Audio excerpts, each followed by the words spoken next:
Fellow auto detailers, welcome to the show that features interviews with today's most successful auto detailers.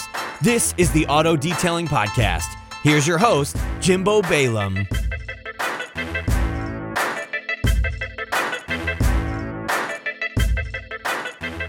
Yep. Hey, what's up, everyone? Welcome to this episode 370, rather, of the Auto Detailing Podcast. I'm Jimbo, your host. Today is a redemption podcast with my good friend, Kaan. He's on the line, but Kaan, before we get into it, I want to thank today's sponsor.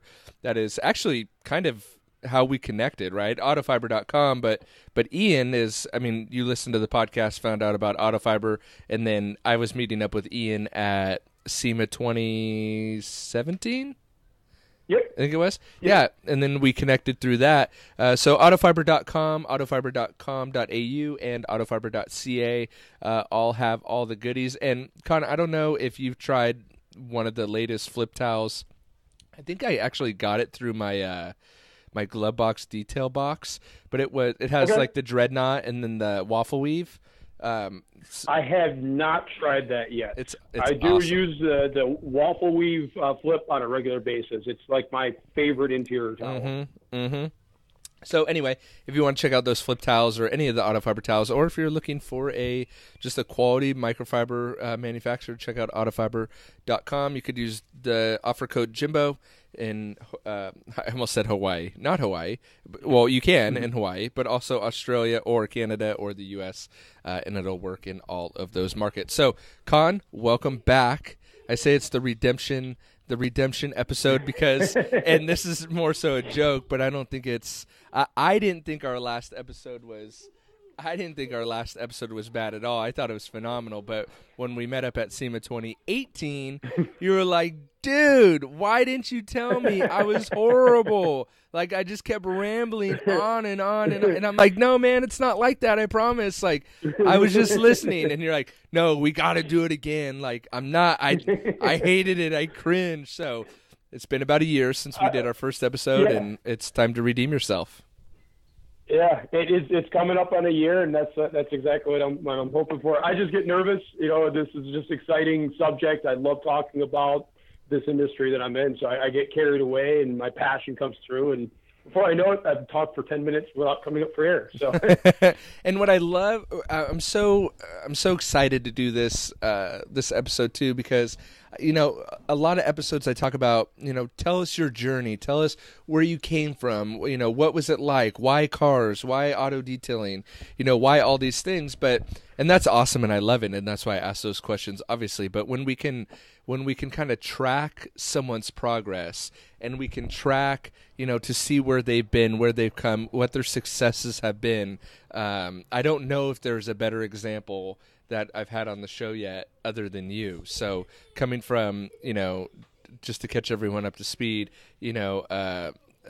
detailing, I guess, part-time, right? More of a passion play, like you said. Yeah, working at a audio, what do you call that place? Like an audio... high-end audio, like high-end audio sales. High-end audio. Got it. Okay. Yep. And to where I think our last podcast, we talked about the first initial shop that fell through, right? We had that. Yep. Totally. We had a podcast on that. And then did we have a latest podcast? We had a latest podcast from your new shop, right? Yep. That was. We also did a YouTube on that as well. We did, so people could watch in and see what the shop looked like, what it was kind of coming into. So that was kind of cool. Yep. So catch us up to speed now. What's been transpiring over the past year, and just catch us up to speed. And the reason for this, for everyone listening, is I really hope that this and I think Kaan's aligned with this too. I hope it encourages those guys out there, that are wanting to do it, trying to do it, pushing through. Like, this is why we talk about the story. It's amazing and so encouraging to hear. So, Kaan, now I've babbled for 4 minutes without coming up for air, so it's your turn. It's your podcast. I appreciate that. Yes, I do agree with you, and that's kind of why I reached out to you, and I'll keep reaching out to you and keep being a part of your podcast and giving my story, because I want to help encourage people out there who maybe are hesitant or even the guy who might be even beyond ready, and he's working for a detail shop or for a dealer, and he may be completely ready to break out, and he hasn't made that leap yet. To give maybe a little bit of that encouragement, and for me, it's giving back to what this community, I'm starting to call it a family, and give back to my family, and help. Like the saying goes, the rising tide raises all ships. So I want to be part of that tide. 100%. So yeah. So as of March 1st, it'll be my first year in my building. The transformation. I have to sometimes look back at the photos of what I moved into to what it looks like now. When I moved into it, it was a building that was rated by the ATF. So the building was in shambles. The prior tenant was growing marijuana illegally, even though the state of Michigan is legal. This was prior to being legal. And so ATF had just ripped the place apart. The landlord is a client of mine. We worked out an agreement. So, and I've dialed it in per se to not necessarily to the obsessed garage standards, but at least to a taste of that. And if anybody knows, Michigan, over in Detroit, there's a racetrack called the M1. And at that racetrack, what they do is really cool, is they offer garages for sale. And these garages are customizable. And I saw this on YouTube like years ago.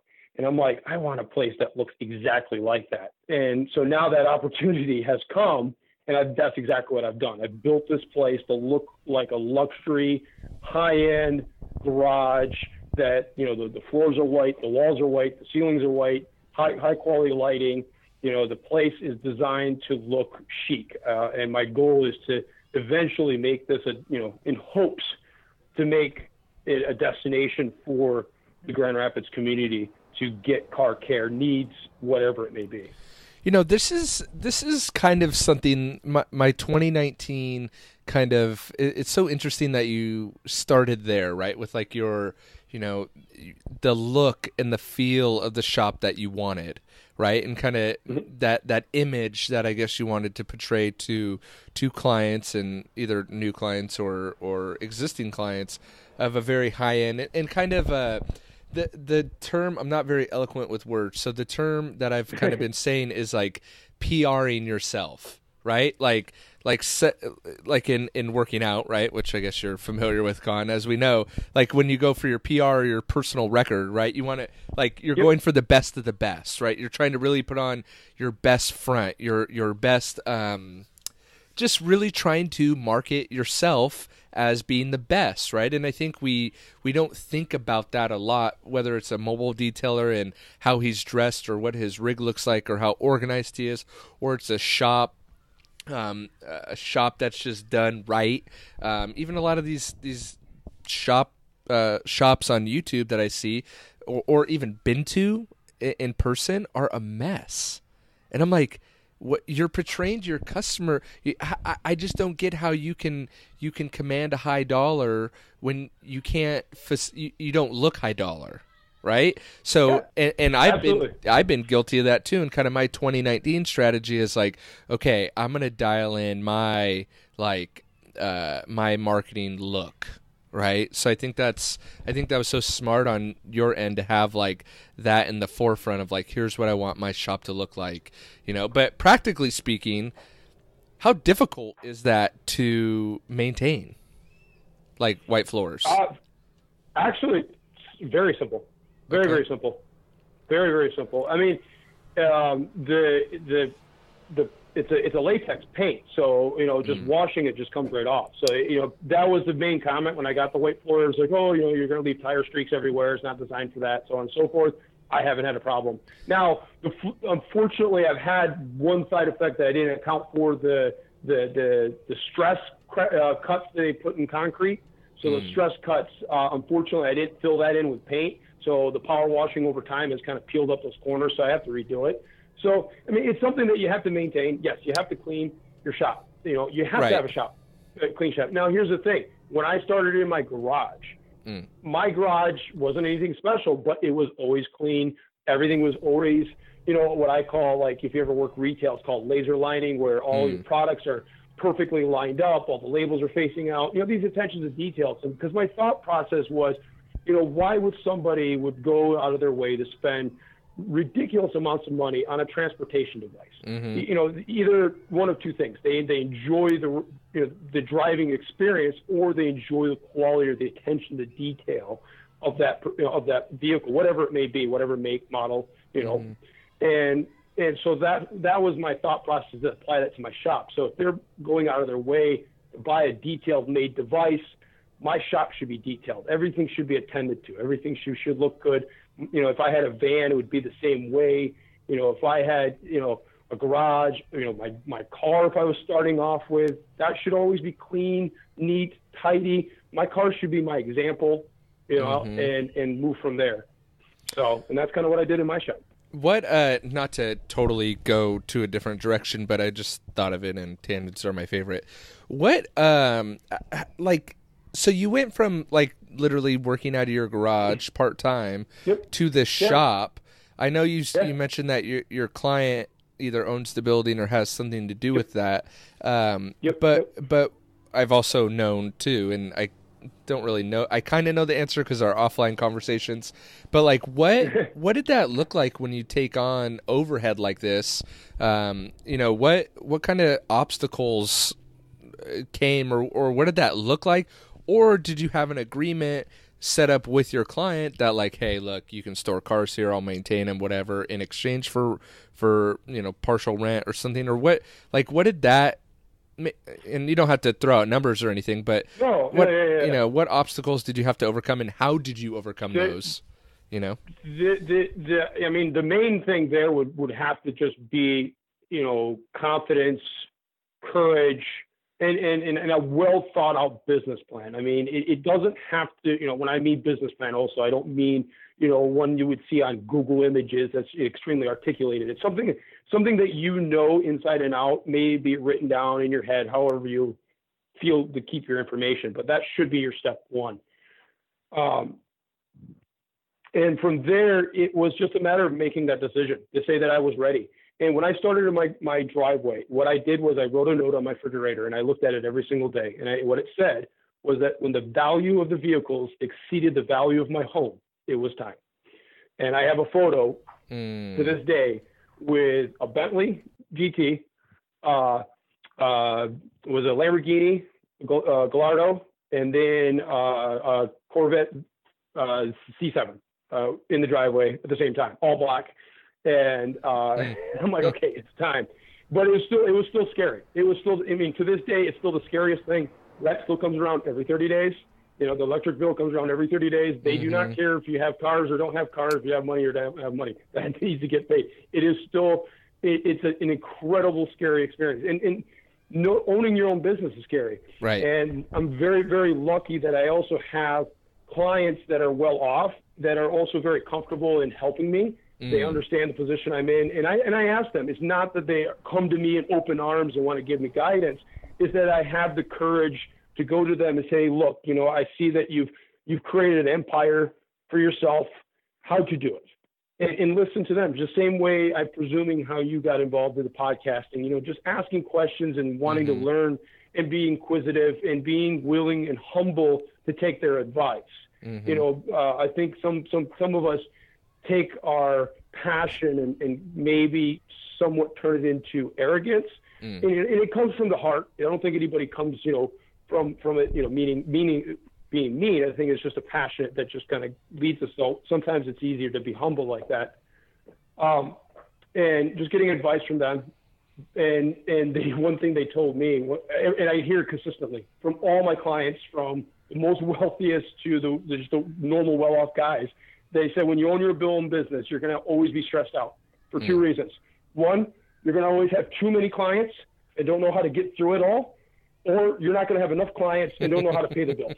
Get used to that. It's so true. It's so true. I was just talking to someone yesterday, and I was like, because we dealt with some weather here, and unlike where you're at, people aren't used to weather here. So it's like, last week I was eating a cup of noodles, and this week I'm ready for the surf and turf. and it's like, sounds like what you're talking about. It's either, I got too many and the money's flowing or nothing, so true. Yep. But you are right when it comes to, marketing yourself and being confident in yourself. And I wasn't confident, I didn't have to say, okay, I got this and just went out there. I wasn't the fake it till you make it kind of thought process. It was more like, okay, I needed a good foundation to give me this confidence to be able to make this plunge. So I reached out to training, facilities that offer training, and got as much online education as I physically could, through reaching out to other detailers, listening to podcasts. And then, a big turning point was joining the IDA. I think that gave me a lot of confidence, to say, okay, I was ready. And then I signed my contract with the building, and it's a 5-year contract. I'm in this building for 5 years. I have to pay the bill for 5 years. That's how it's going to work. Now, my initial thought was, how am I going to pay for all this? And only a year later, 12 months later, my issue has changed to, how am I going to get out from underneath this building because I need more space? Wow. So let's, I want to keep going down this theme. So I guess going into it, what are your, and I think people should follow you on Instagram, and I want to get into that story too, how you're kind of utilizing your space to produce a lot of content, because I'm such on a content kick right now.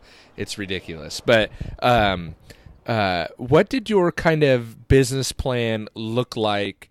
Whether it was in your head or on paper or whatever, but what did it look like as far as, was it down to like, this is the type of customer I want to have, this is the type of car I want to have, this is the type of service I want to do, and so what did that kind of walk us through that, and then I want to definitely get right into like, crap, I need more space, and what that looks like. And also what the future holds too. I have yet to let the cat out of the bag. So there's something even bigger. So one of the things I did was, obviously, doing this out of my driveway. I was making a decent income, but I also had bills. I had mortgage. I have car payments. I had things like that. It wasn't like I had just boatloads of money to just kind of invest in the side business. So I had to go with avenues that were available to me. So I reached into my what my local government offers me. And so one of the things that a lot of local areas offer, in my area, it's called GROW. I don't know what the acronym exactly stands for, but it's offered free by the state, and it's to help you establish a small business. And there's a variety of different things. You can meet with an accountant. You can meet with somebody who will help you write a business plan, a legitimate business plan. And then there's also places that you can help with marketing, so on and so forth. So one of the classes I took, it was inexpensive. I think it was like $60, and it met for like 3 weeks, 2 nights a week, something like that, for an hour. So it was pretty informative, especially if you're completely lost in the world of business. If you're a detailer that says, okay, I know how to make a car look good, that's it. Beyond that, I don't know. And I want to know. You have to be willing to learn. You just can't expect it to happen. You want to learn what business is like, and just learn. Who cares? Maybe it's not. Just know it. But anyways, so I went to that class, and the thing they started with is the general theme of, I think, a mistake that some businesses make is that they think about their business name for themselves. It's a very selfish decision when they come up with a business name. So where you look at big names, their name is very broad. Nike, Mercedes, Ferrari. It's not. It's not. Obviously, there's always variables to that equation for the bigger picture, though. And they said, okay, you need to come up with a theme, a brand name. You need to create a brand image. That's the thought. And then from there, they help you mold. What's your theme? So you have to discover your theme, and they give you different homework assignments. You might want to do Google searching images. So I started establishing a theme of what my business, what I felt, what I wanted to portray, what was my passion of the theme of my company. And what I looked at was, I looked at a Bentley GT, and James Bond, the newer versions of James Bond, the more recent movies, the more chic version. So, the tight suit, the thin tie, the very chic watches, the martini glass, modern, the Bentley, modern, smooth lines, black, chrome. Those are that kind of gave me, exactly, classic, but elegant, forever lasting. Exactly. So those are the things that I started coming up with, and exactly what you said. I just word vomited, like you said, classic, theme, forever lasting, timeless, and then, Rolex watches. And those are the things I kind of associated with the brand. So I created that brand image. Now, once I created that, then I needed to paint the perfect client, paint the image. Now, don't go find the real person, but literally in my mind, paint the image of who would that person, client, be attracted to a Bentley Continental in this James Bond theme.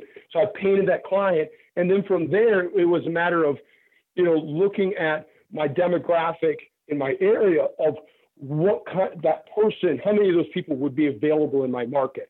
So if I lived out in the middle of nowhere and painting this picture of this business guy, and there's not a skyscraper anywhere in sight, that's not the right client for that demographic. So it is a business to doom, even though it might be very chic and very classy looking, it's not the right location for that. So you have to adjust your image and then go back and make some changes to the image to better suit the larger pool of available clients, because you really don't want to narrow yourself down to only 5 guys in your neighborhood, because it's not going to work out very soon, because you're going to run out of customers. And wasn't that an issue? Sorry to jump in real quick, but wasn't that one of what was it? And you're doing great, by the way. But wasn't that one of the first? If I'm remembering correctly, back to our podcast, it was like there was one, like this building was great, and by the way, it looks phenomenal. But it was like just a little outside of your like ideal market. So has that affected you at all, or no? Not in the least bit. Okay, cool. Because when you talk about like this image, that your business has, that I think is amazing, and I'm encouraged by it, and that's really what 2019 is for me, is to get back on my image. But that's good to hear it hasn't affected you at all, because it's like, hey, I want this certain image, but this image doesn't fit that area, but it fits 15 miles down the road. It's good to hear it hasn't affected you. No, it hasn't. And I plan for the worst and hope for the best. And so far, the best has prevailed. And what I mean by that is having appropriate insurance. So I presumed majority of my clients from the market they were going to be coming out of, the area, I would say about 7 miles outside that bubble. So not extremely far, but you know how a mile could be too far. Yep. Exactly. Yep. Across the street, the wrong corner. It could be just it's small things. Location. Mm-hmm. And so what I did was I got insurance that allowed me to legally drive my customers' vehicles. So if I happen to get into an accident, God forbid, knock on wood, my insurance will cover the damages. And so I make it obviously something prior arrangements with my clients, and most of my customers are quite okay with making those arrangements. And I have a few that I pick up their cars, do my services, and return them, and they're quite fine with that. So. And what do you just Uber back and forth for you personally, or get a ride? Yep, that's how I do it. Got it. Yeah, it's Uber. I usually do Uber, and I charge the customer, so there's a pickup fee for that. So because it is a convenience, and to not tange off, but to add a thought to the listeners, because I want to involve them too. If you're a mobile detailer, you're adding convenience to the client. Yep. I do not know why you are less expensive than a fixed location. You need to be more expensive than a fixed location. And I don't mean about ceramic coatings and all that jazz. When it comes to washing and car maintenance, a mobile detailer should be the most expensive, not the cheapest. I agree. Because you're sorry, go ahead. No. I was just going to say I agree. And I think where mobile detailers struggle, and I definitely have in the past, is one, the competition is stiffer, right? But also it's harder to bring that brand image and that that overarching experience to the customer, right? So it's a lot, not that you can't do it, it's just a lot more difficult to do that. But you could roll up with an iPad and a vehicle assessment form, and you could roll up in a decked out car or van. Really, I don't even think the vehicle matters as much as how you present yourself there, you know? As long as the vehicle is in shape. I mean, if you have 100%. Whatever it is, and all your crap is just skewed about, Right? And hoses and reels, and literally you just look like you just threw your garage in the back of your car and drove off. Right. Nobody is interested in that, and also your confidence level too. You have to sound confident. You know how many my competitors lost clients that I've gained by having a confident tone of voice. Mm-hmm. And, so it's like, ma'am, sir, if you could, may I, if it convenience you, could I wash your car for you? Or, ma'am, I'm a mobile detailer, sir, I'm a mobile detail. I come to your location. If you're grocery shopping, if you're at the gym, if you're at your house, if you're at your office, I come to you and I clean your car. Wouldn't that be something fantastic? Right. Like, where do I sign? Right. It's the tone of voice and the confident level. That I think that's a good starter. And then to add on to, like you said, it's much harder to advertise. It's presentation. Mm-hmm. So like you had just said a second ago, using an iPad. Yep. Having even just basic paperwork. If you don't own an iPad, go to Staples and get carbon copied paperwork and write. And do. I think you have your own available downloading off of Jimbo, don't you? Off of one of your I did. sites you had. Yeah, I did have a vehicle assessment. I think it's like, I forget what the URL is. Like, people could probably search like auto detailing podcast and vehicle inspection form or something. But there's that Tony, and I don't know him personally. I've just seen it on Facebook. But Tony has them. Yeah, Tony has them. And his are great. Those are cool because they're awesome. You can get them specific to the car. And I saw the iPad idea. I saw someone else doing that. They would download his PDF. I think he sells them for like $1 or something. It's not a big deal. It varies. I looked it up, but no. And he does packages too. I think they're like $39.99 for over. Like they end up being like, if you buy enough, they're I think like 75 cents to 50 cents each. Got it. And they're not, and it's unlimited use. It's not like he's like, oh, you only get one. Got it. So you could build a repertoire of it. But yeah, I saw that. Yeah, so you could either like get that. Obviously, most of us line appointments up, so you kind of know what cars you're doing, right? So at the bare minimum, you could go get that, from him. I think it's I just sent it to someone today. Someone today in the Detailer Inner Circle was asking for it. I think it's Eye of the KIGER.org. I'm sorry. Yeah. Eye of the Kiger. Yep. I don't know. Anyway, so yeah, but presentation is key. So. And before I forget, I wanted to tell you, and I wanted to tell you this while we were recording. Square, waste of time. Really? Yep. I'm going to change the way we all do business. Square is a waste of time. What do you suggest? And yeah, exactly. I just dropped the bomb on your lap. And I'm going to add on to what Tony Krieger's doing. I think that's how you say his last name. I have no idea, so that's better than me. Yeah, Tony, if you're listening, sorry I butchered it. I met him at SEMA. Great guy. The guy's a genius. And I'm like, dude, who taught you? He's like, I just learned it all by myself. I mean, he's just a walking sponge of detailing. I mean, it's amazing. But no. The reason I say Square is a waste of time, and I've learned it the hard way. So it all comes down to the back end of your business. So here's a shopping experience. I just paint a picture. It's just easier. So a customer comes to you. Let's say you have paperwork that you've created a great document. It's all written up, whatever. Even it's on your iPad or it's on paper. You write it up. You give the customer a carbon copy, or you don't. And if you don't, there's a whole other avenue of issues that arise there. But the customer leaves, and it's an estimate, calls you up, say, hey, I want you to hire your services, comes back in, makes a deposit. You have to make a mental note where that deposit went. Maybe you did it through Square. Then you got to remember, okay, he put $50 on Square. This Square transaction went to this guy's account. You got to remember all this or write it down. And then finalize the whole bill. And then you have to give them a receipt. Well, most of us don't have paperwork, so you get a Square receipt, which is not that great. And then at the end of the year, you have to get all this information in the QuickBooks, and you've done this like a half a dozen times. Rule out Square. Throw Square away. Just go QuickBooks. Nothing else. You do know that, and what's funny is I use both, because you do know that I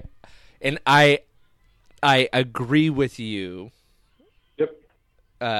For the most part. But did you know Square? No, did you know Square?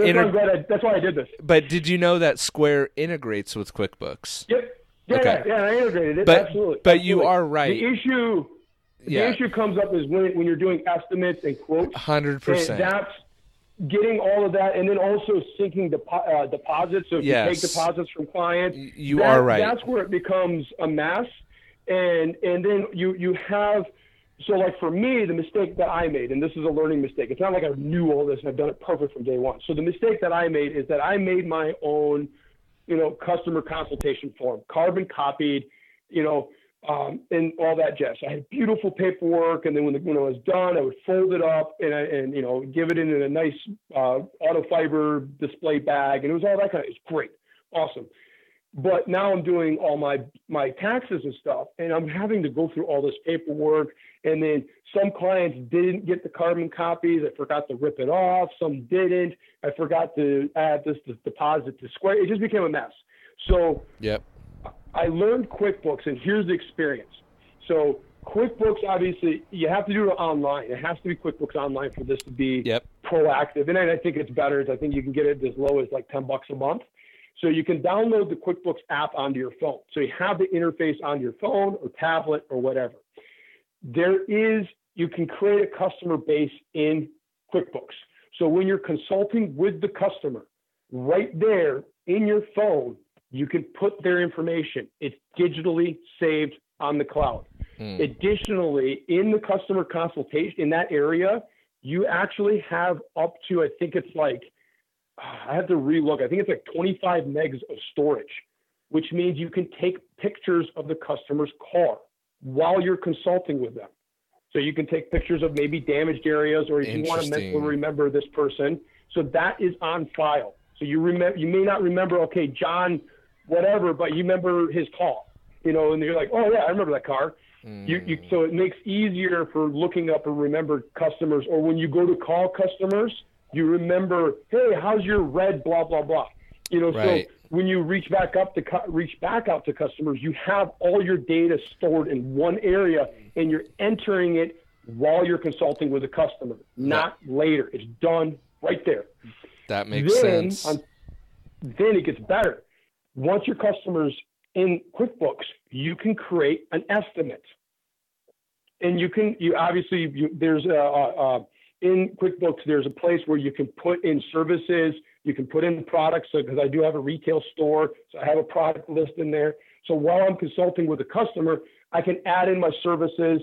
So I can say, okay, interior detail, exterior detail, ceramic coating, and entering it while I'm consulting with my customer, take my customer's email them the estimate and say, thank you, Mr. Smith. It was great consulting with you tonight. Just by the way, I also sent you an estimate. It's in your email box at home. So if you wanted to talk it over with your other family members, or you wanted to look over anything, it's in your email box. So the customer has no paperwork to take. They have it digitally stored. They go home, they look it over, they respond to the email, say, hey, look, I'm interested in acting on this. I want to get this services. Great. You go into QuickBooks, you go to estimates, you change the estimates to invoice. QuickBooks automatically sends an estimated invoice to the client that they have to digitally sign. You get a confirmation that they agreed to the contract. It's all digital, it's all on the cloud. You can take a deposit right there and then. It's all under their account. It's already stored. Then when they show up at the end for the final bill, it's already managed. QuickBooks has the Square Reader. It's free. Gets even better. You have two options with QuickBooks. You can email the customer the bill, and if they do a bank transfer through email, through online, there are no transaction fees. So the 2%, the 3%, all that stuff, zero. If they do it with a card reader, it's pretty identical to the Square transaction fees, and it's just like Square. Your deposits are in there the very next day. But it's all done in QuickBooks. Everything is done. You have a quote that turns into an invoice, that turns into a bill, that is then paid and it's already managed in your bookkeeping. Done. I think you convinced me. Well, because I use both. Also, it's been easier to, and I think QuickBooks could even integrate if you have like a Stripe account, which is another credit card processing. It does it too. And I have my Square linked to my QuickBooks, but you're right. There's so many more facets, and QuickBooks has really become its own kind of CRM, which is kind of what you've been talking about as well. And again, I think it's important to save past customer information or estimates or whatever. So that's a very, very, very good argument, and I think I'm going to start using that. And you're polished. You're showing up and you look good, right? Polished, for $10 a month. Right. And your bookkeeping's done too. I mean, You got to be kidding me. I mean, it's like, because like what I was originally working with, I was going to work with a marketing company to create my customer consultation on some sort of fancy PDF so I can have it on my iPad. Well, don't need that anymore. I just download the QuickBooks app onto my iPad. Done. Yep. You know? Yep. So, and it's in the cloud. So then if I'm at home on my computer, or, my accountant needs to access it, or if I expand and I get employees, they have it on their phones. I don't have to buy some fancy device for them. Yes. It's scalable. And then obviously I have inventory. So I have retail products. Customers can buy retail products. Then they buy it under their account, which is very, very nice. So that gives me two advantages. So if I get a retail customer that's not a detailing customer, I have their contact information. So promotions, email blasts, things like that. I have their information. Obviously, I'm not going to bombard them, but that it's my job as a business owner to collect that. Also, if I have a customer who's a detail customer who comes and buys, I put it under their account, and then at the end of the year, I have all these statistics. And you might have a customer that's phenomenal that you may want to pay a little bit more extra attention to. Not saying that you should neglect any of your customers, but sometimes some customers deserve a little extra, being that they've supported your business a little bit more than the other person. So those are things that one of the three things I've done for 2019 was gone completely paperless and gone under one system. I've done it about half a dozen times right now so far since 2019, and it is phenomenal. Right before our phone call, I was talking to you, and I closed the deal with a very exclusive car that I'm very excited about, 2019 Dodge Hellcat Red Eye Edition. And we did it basically what I just explained to you. He called in. I emailed him a quote. He emailed me back. He was ready. We turned it into an estimate to an invoice, and he's dropping the car off. Wow. Later this year. Wow. That's awesome. As we're talking, I'm like on my phone, like trying to dial it in as we get going. But I do like that, especially for and I know we just talked about those vehicle evaluation forms, which I think, you could add that as an attachment to that estimate, right? Exactly. So, I was just going to say, you can put that in there. So I'm not ruling Krieger out. So because it is just a basic estimate. When you get it, it's just your traditional business estimate, line item, price. But what I love is so right before we jumped on the call too, I went out and I just got home from doing a vehicle assessment for a coating, right? And I was taking notes of it and blah blah blah blah, doing my vehicle assessment, right? And this particular customer didn't, because I think he listens to the podcast and watches my YouTube and all that, so there was trust there. But most customers will be like, and I would have liked to, and I was just doing it on my phone as we were talking, created like an estimate for him, and he gave me a deposit and all that. And most customers go, "Hey, can you email me all this?"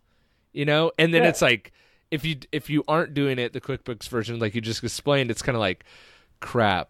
Now I got to go back and input it again, right? But if you're doing it as you go, it's like no big deal from your phone. Like, let me email you right now. And then it makes, like you said, it makes your process, it makes you seem so on top of it, right? Polished. And professional and polished, pun intended there. So I love that. And that's the idea. It's to add to the layers of confidence. That's the idea. It is you can't just stand confidently. You have to have things that go along with it. And that's one of them. Right. Going out of your way to learn about business is another thing. It is your duty to your customer to be polished. If you want to be in business, if you want to go to the next level, if you want to go on your own, that's my mindset. When I go home at 8, 9 o'clock at night, do I want to do QuickBooks? No. Right. But it's my duty to my customer to do it. Yep. And if I don't want to do it, then I should go work for the man and not go work for myself. That's true. Which is fine. There's nothing wrong with that. 100%. But your later self, right, your later business self will thank you in 5 years or in 2 years if you move shops that you have all this customer information, this database that you can pull from. Or in 15 years when you want to sell your business, you have all this backlog of data that you could show someone. Yeah. And then you're not just selling equipment. Right, which is the issue with detailers that auto detailing business for sale, $1,500, and it's like, wait, you have an established business that you've been operating and you're willing to sell it for $1,500? It's like, well, yeah, it's just my equipment. It's like, why? Why is it just your equipment and not your customers, the more valuable asset? It's like, well, I don't have that. It's crazy. So your later self will thank you too. Yeah, absolutely. I mean, it just makes sense, and that's kind of why I did it. It just made more sense than anything else. And so far, like you just said a second ago, I'm trying to learn. So there is going to be a learning curve. There is going to be frustration. There are going to be times where you just want to bail on it. Trust me, I did.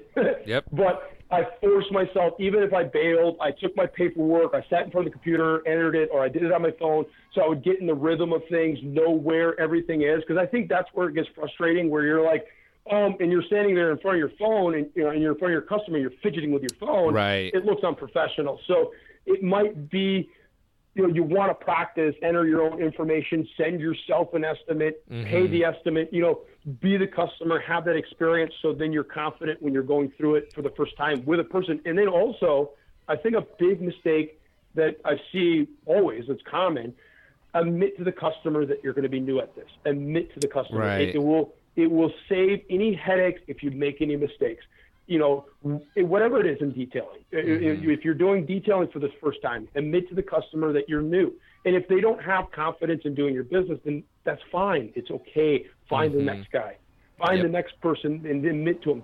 Because if you lie, you make a mistake, or if you tell the customer the shopping experience is going to be smooth and you're fidgeting with your phone and your card reader's not connecting and it's been 20 minutes and they're still trying to just give you their money, that doesn't look well. It doesn't give you that polished look. So, that's where I think practice makes perfect too. Admitting to the customer that, hey, look, this is my first time doing this with a new person. You might have a couple issues. My email might not go through. Just bear with me. I'm going to learn it. We're learning new. We're trying to go paperless. And they're usually always okay with it.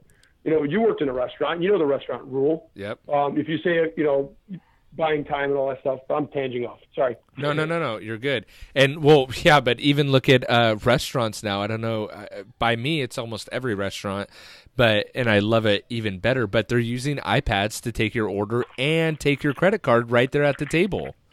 Yep. And it's I hate paper, so any way I could optimize and get a little bit better. But we're pushing about 45 minutes, and I don't want to go too long. But I'm really interested in, you made the comment earlier of like, shoot, how am I going to get out of this building? Not because I can't afford it, but because I need something bigger. Yep. Since I've opened my doors, since I've said that I have a place, I've had a car in here, and I would say in the last 6 months, I've had 4 to 6 cars in here at any given time. And you're middle of winter right now, and you're Michigan winter, not SoCal Michigan, or not SoCal weather. Yeah, it is currently 10 degrees outside. It is snowing, and there's probably about a 1.5, a little less than a foot of snow outside. Yep. And in the shop, I have 4 cars. 5. I lied. I have 5 cars. That's amazing. Because there's one outside. Yep. And these are it's not like a Dodge Caravan and a Buick LeSabre.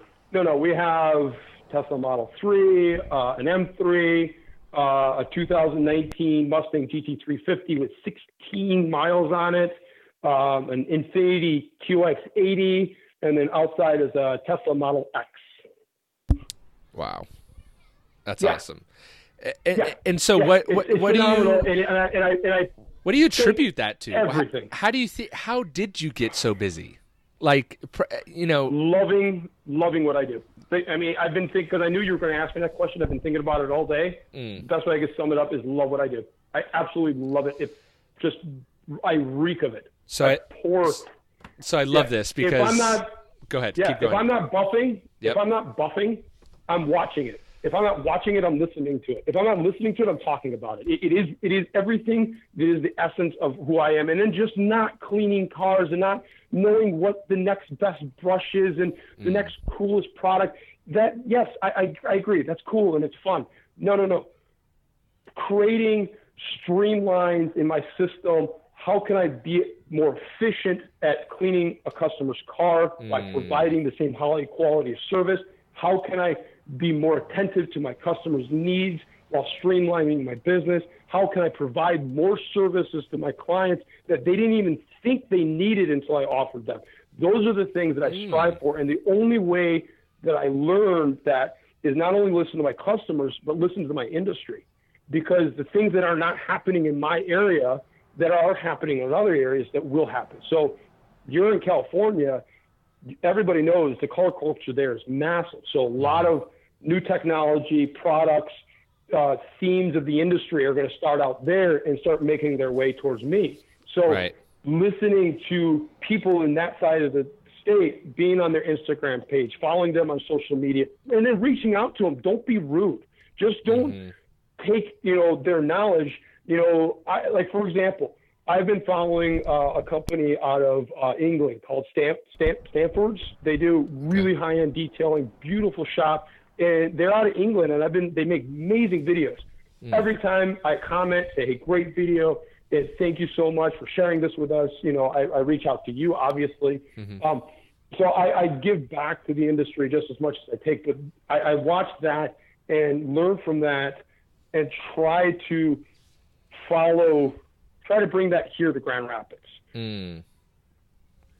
It's such an important thing that you said, to basically be passionate and love what you do, right? Because when you love what you do it all the time, right? So it's not a big deal, even for me, to go, I've been detailing all day, and then I also work at the chemical manufacturers, so I have phone calls and meetings about car care chemical, and then I do a podcast and a YouTube and all this stuff. But it doesn't even, like, I laugh sometimes because I'm like, I don't even feel like I have a job. Like, I wonder if my neighbors wonder what I do, or like if people wonder what I do, because I honestly feel like I just feel like I'm like hanging out all day, And so, but it's because I like what I do, right? Yep. And so that's it. And what's crazy is when you like what you do it all the time, and therefore, because you're doing it all the time, you get better at it, right? Absolutely, and you get quicker, and you want, and if you want to expand, you'll want more of different. You'll as you learn the industry. The one thing that I've always told myself, and it keeps me very humble, I know just enough to know that I don't know. Right. So that, the more you learn, the more you realize how much you don't know about this industry. And for me, that is every day. Every day I learn something new. Every day I make a new contact that teaches me new. Now, the thing about the passion is good. But I think another thing that's important that's given me good success is that I have found clients that align with my passion. It's one thing to be passionate, but if you have a customer that goes, yeah, whatever, what's the bill? Doesn't even look at the car. You just pour your heart into that thing for 30 hours, and he's like, just doesn't even look at the paper. He just looks at the paperwork, signs, and walks out. Right. You're like, dude, or you put a coating on it, and you see the car. You're like, dude, what's going on? You're like, yeah, I just run it through the tunnel wash. You're like, oh, So it's important that you want to find clients that line yourself with, and that goes all the way back to when I created my brand image.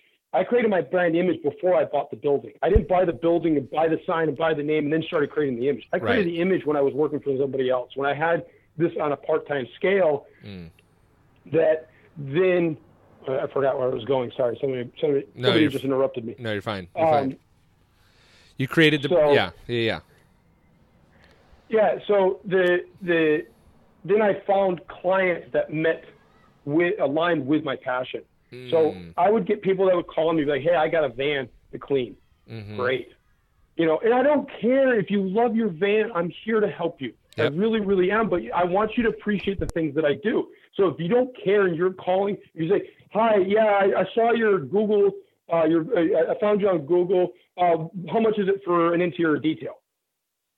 You're not, in my mind, when I get that customer, I'm still going to be polite. I'm still going to give them explanations. I'm going to still explain to them the services that I offer, but I already know more than likely that's not my customer. I will still give them the opportunity. Never, ever judge a person by any stature. Always be polite, always be humble. But I already know in the back of my mind, that's not a good start because that person is concerned about price and not about my service quality. Right. So if I get another person that calls me up and says, "Hey, I hear you do detailing, and I saw you on Facebook, and it looks like you really do great work.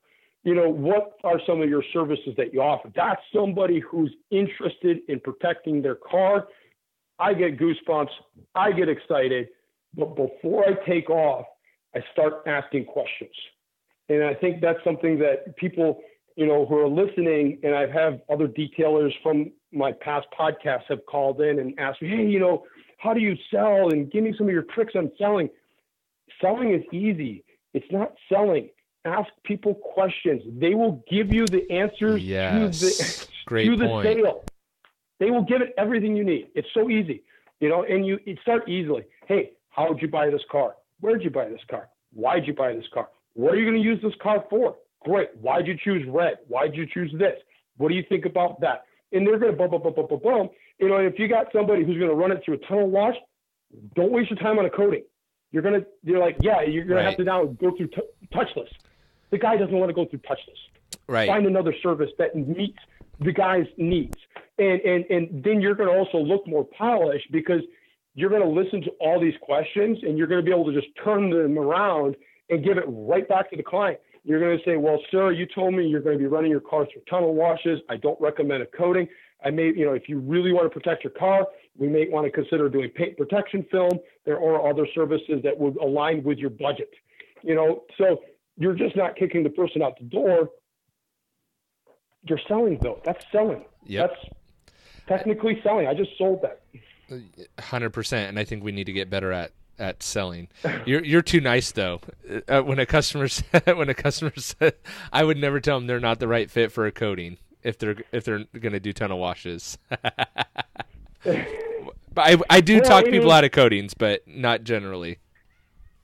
I turn down more business, than one would be surprised at. It really would be because it just doesn't align with my image, and you have to take notes. Yep. No, you're right. You have to be able to say and know on your end. Right. You have to be able, and you also have to be able to fire your customers. That's true. There are customers that are leeches on your business that are going out of their way, doing them favors, and they're paying bottom dollar because they were there from day one.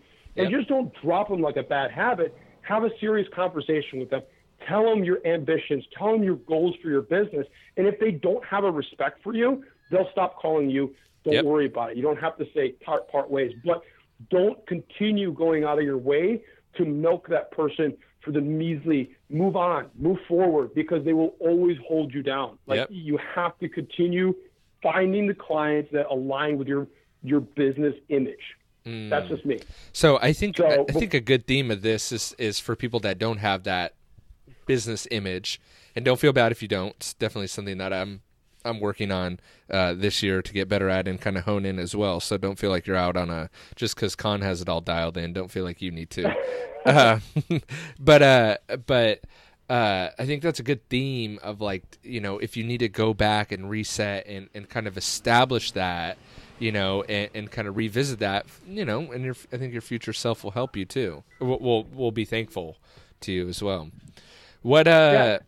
What? Before we end, the future of Revive. So yes. I know we're cutting close on time. So the the issues I've had with my business is that, yes, it is profitable. Yes, I've created great success and I've had amazing clients, amazing experiences, but at the same time, I have not slept. Put it this way, since SEMA, Gotcha. I have had 3 days off.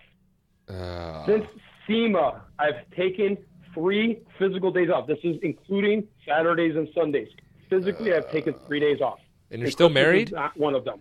Yes. Yes, somehow. Bless her heart. Yeah, she's an amazing woman. But so that's an issue that I have to address for this year is that, okay, I've created a great brand image. I've created a great following.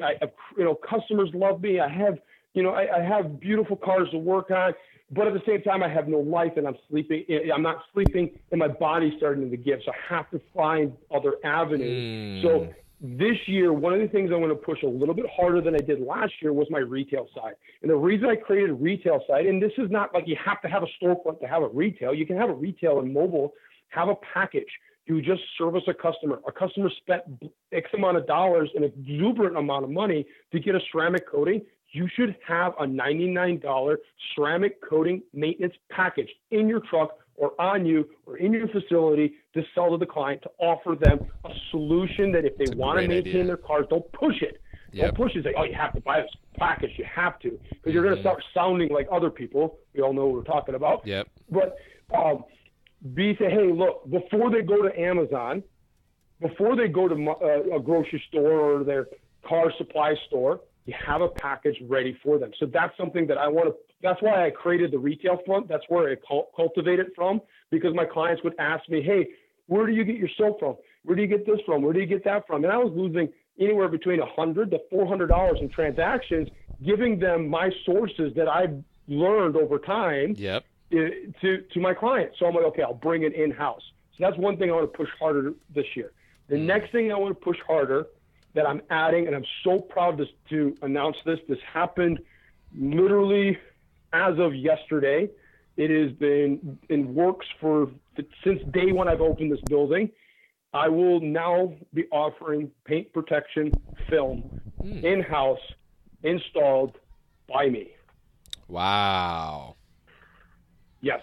I am not bringing an employee in.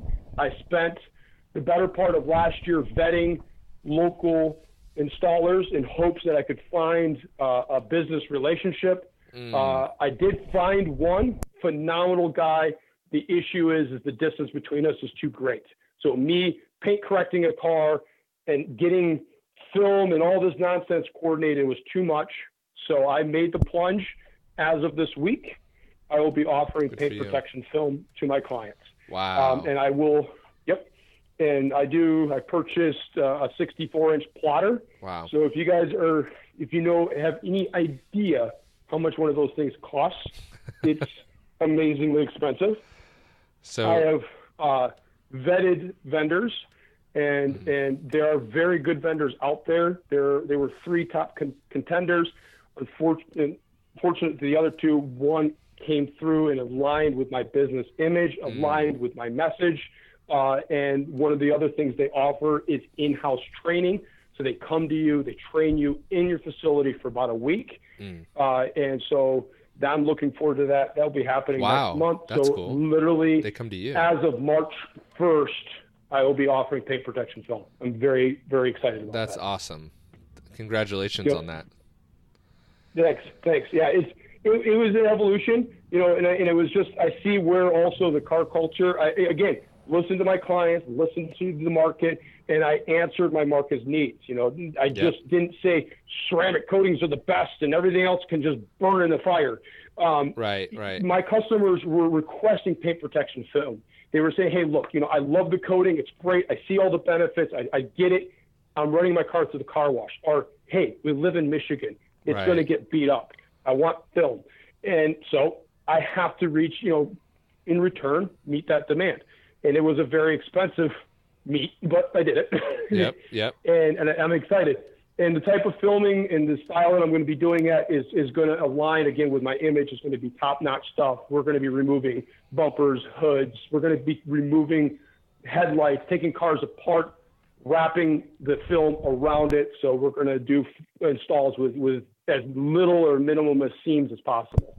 Wow. So the stuff we're going to do, it's going to be really, really cool. And the product that I'm using is absolutely amazing. It is some of the clearest, highest gloss product that I have ever seen.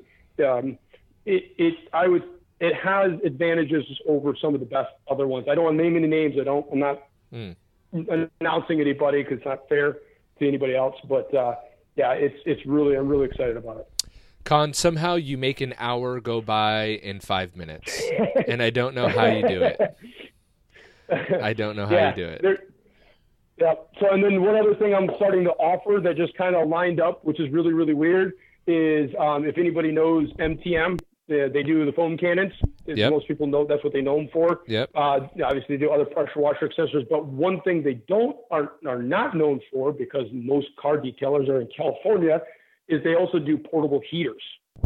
So, and they make massive portable heaters. So and I'm one of their dealers, so I do sell their products. And so they reached out to me to see if I was interested. And their heaters, you have to look at my Instagram if you want to see it. Yeah. But it took my shop, and I cut my shop in half with a curtain. So I closed off a curtain. It's roughly 800 square feet. It took 800 square feet from 50 degrees to 70 degrees in 12 minutes. Whoa. Wow. Yep, and it's 100% portable, and it uses nothing. I've run it for an entire week, and it used 2 gallons of diesel fuel. Oh, that's nice, too. It's fuel, not electricity.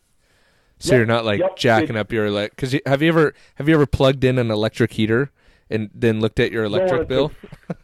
Don't want to. Oh, my gosh. It's insane. Don't want to. So that's nice that at 2 gallons of diesel fuel, it's like, what, $7 maybe? Maybe less? Yeah, it's like $2.50 a gallon. Got it. So $5. I mean, it uses. Exactly. It uses. Well, I'm not trying to advertise for the guys. I'm just excited about it. So that's another thing. I'm excited. It's just really cool that that just where my business is going. Like I just got off a phone call with a guy with a red eye, and we're talking about getting it here in the middle of winter. All my plans, everything I've ever written down, were all like, how am I going to pay my bills? How am I going to keep the lights on? I just signed a contract. What am I going to, I'm going to go in debt to now, where am I going to stack all these cars? They start folding up and I put them upward, sideways, it's great. It's absolutely great. I love it. It's the most amazing thing. And I have to thank you, Jimbo. One of the biggest contributors to my confidence was continually be active in the detailing community, following you diligently, listening to you and learning from people who've done it. And not only just you. There's amazing people out there, and the detailing community is just a misfit of society. We all know we're all broken in one weird way or another, and we just don't care. We don't. Yep. So if you're out there and you're shy and you're worried that you're going to get judged by the guy on the other end of the phone, if he's a detailer, he doesn't care. He's going to open his doors to you. He's going to open his business to you and help you out. I mean, I've had detailers that reached out to me, and I love giving back. I love giving them information, and it's all thanks to your podcast. So, if you guys are listening, keep listening to him. And you keep doing you, man. Thank you, man. I appreciate that, and I thank you for we're pushing 6:00 your time, and I know you haven't slept, and you have a family too. So I appreciate you taking the time to share your growth and your your journey and your everything. It means a lot to me. It's encouraging to me as I sit here on QuickBooks.com.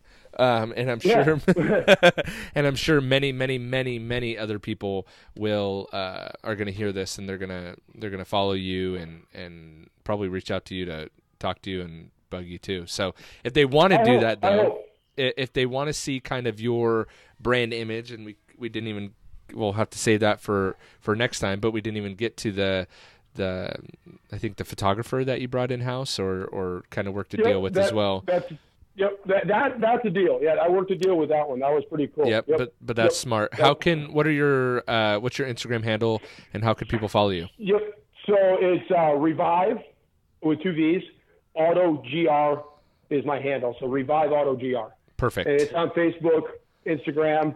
Those are my two big platforms. I'm more Instagram lately than anything. I just because I use Android phones. I know, but the quality's better. So I've been doing that lately more. I'm actually debating switching. I don't know if I can do it, but that's a whole nother one. Anyway, you want me to sell you on that one too? No, not yet.